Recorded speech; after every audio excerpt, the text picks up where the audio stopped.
Hey you guys, had to do a part 2 of this video. Uh, my iPhone started to overheat. So I had to break it and do a part 2. But where I had stopped is, if you have to keep changing the Bible to uphold two witness rule and other things that were not in the original version, you need to really think about why you're doing that. And that's the bigger question here, the bigger topic here is when I look at my own family and my cousin and I, we had a long conversation. There's no reason for us to be so angry with each other, and it's not all of us, but there's just so much dysfunction in our family, and I've shared the dysfunction, things that have happened with my mother. I've talked lightly about my older brother. These two people are no longer here. I've talked about lightly about the mental illness in my younger brothers, the dysfunction in our family. There's people that have not talked to each other in years. There's people that when they see each other, they can't be kind. Let me say that again. There's people that can't be kind, whether you're in this organization or not. Why can't you be nice? Why can't you be compassionate? My cousin and I were also talking about one of our aunts that nobody talks to. And what they like to say is that she's crazy.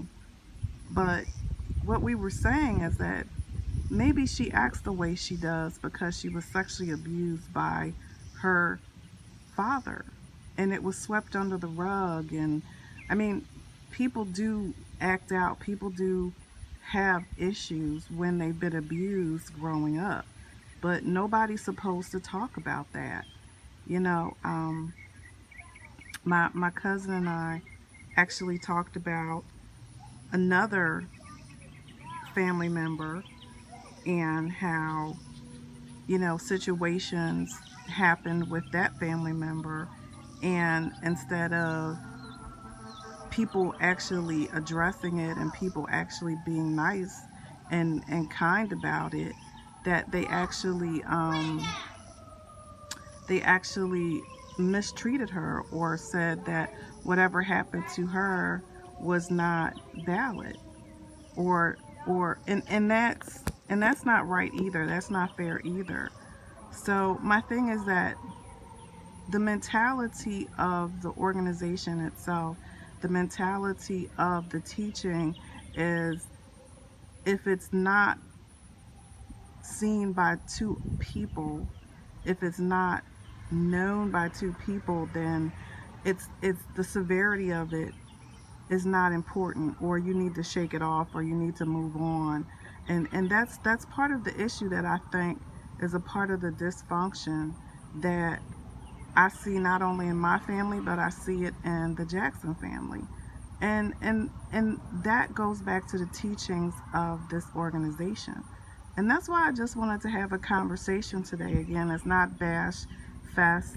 It's not rehashing things that I know people want to put behind them. As I told my cousin, I love my aunt. I love my family.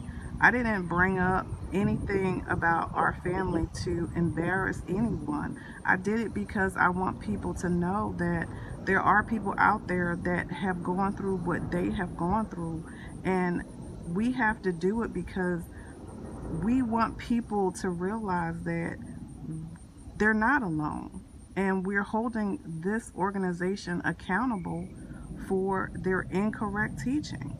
I don't care if people are Jehovah Witnesses. I'm not trying to bring down the religion.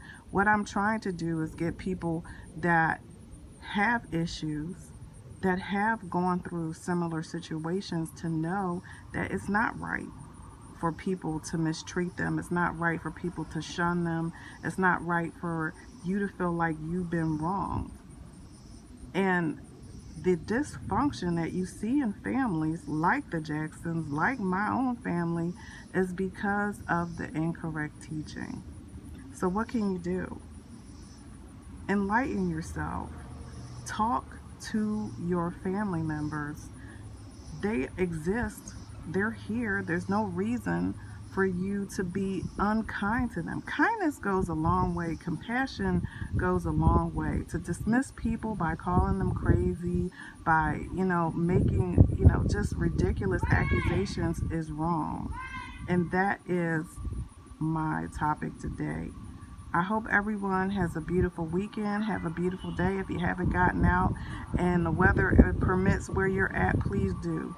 Thank you, and I look forward to our next video.